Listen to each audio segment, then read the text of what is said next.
يا هلا معاكم مون وقصة جديدة من قصص على المصطبة.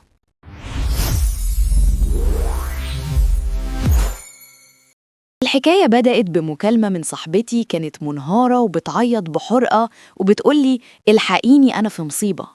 قلت لها اهدي وفهميني في ايه. قالت لي مش هينفع في التليفون، تعاليلي البيت حالا. رحت لها طبعا جري، وأول ما قعدت معاها اكتشفت الكارثة.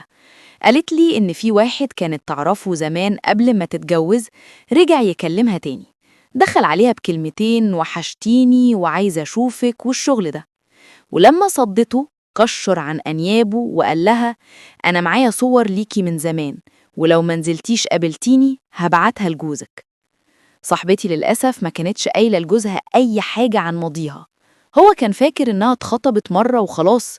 وطبعا أنا اتضايقت جدا، إزاي تخبي عنه حاجة زي